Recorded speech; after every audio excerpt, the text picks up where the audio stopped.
Hey, welcome back to Drinking It In. I am your host, Chris Cassara. We are here to help you know more and drink better and make wine more fun. Jeez, everybody's so serious. I'm going to do something a little serious today. We are going to review the Generous Pour, the event that's happening all summer long at the Capital Grille. Always a favorite for my wife and I to attend. They do it every year, right? What is the Generous Pour? So Capital Grille gives you, they feature 6 to 7 wines usually, and for one price, you can try as many wines out of that universe as you like, and you can drink as much as you'd like. In past years, I think the price was $38. This year, it's $45 per person.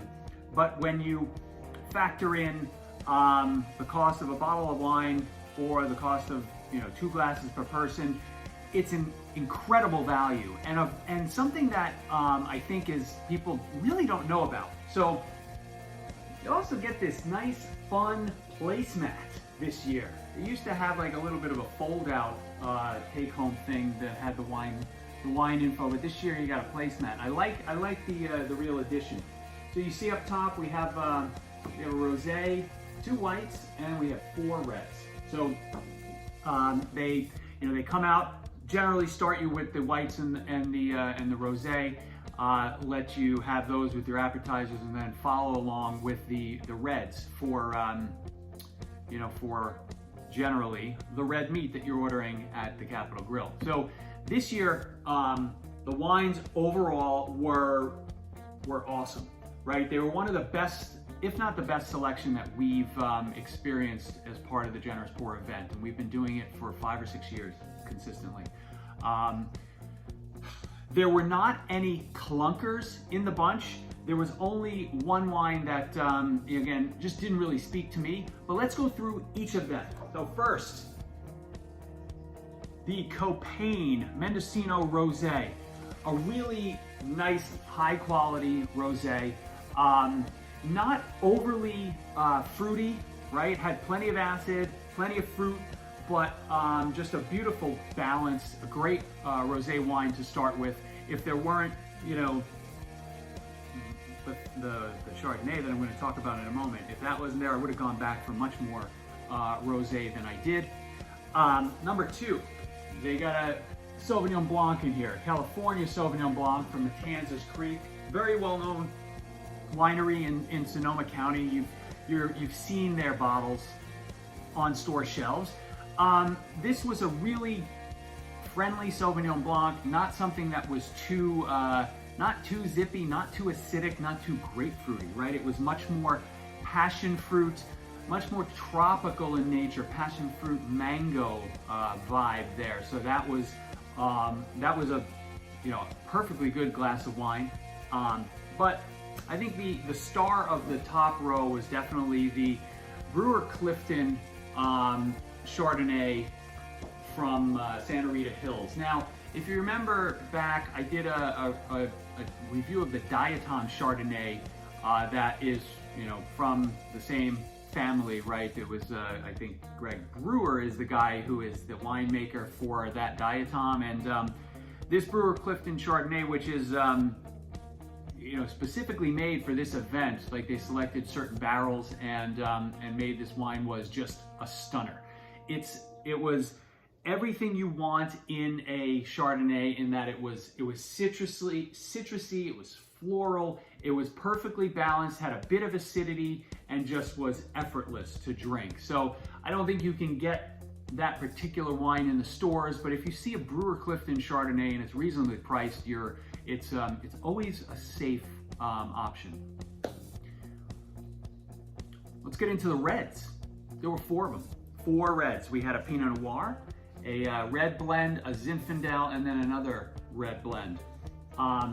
Start with the Hartford Court Pinot Noir from Russian River Valley. I tried to be very objective when I was drinking this wine in particular, because I've had Hartford Court's Chardonnays before, and I do not like them. They don't speak to me. They come across as way too oaky and very sweet. And the first sip of this Pinot Noir, it screams Russian River. It's a bigger Pinot Noir. There's oak influence, so you're getting more of those baking spices along with the cherry notes and things like that. At first, it didn't overwhelm me, right? It seemed like it was pretty well balanced. I enjoyed the first sip, but I had a second sip, and it took that Hartford Court turn, which means too much oak. So not for me. Red blend, bootleg. This is another one from Sonoma County, and it is Syrah and Petite Syrah. So a pretty big wine, and surprising that it was in theory the second red wine that they poured. But for me, my favorite of the night, like dark and deep, but not syrupy and not sweet. Right, really beautiful. I think I'm a Syrah fan, right? So that peppery, blackberry, blueberry type of vibe always gets me. Always gets my attention.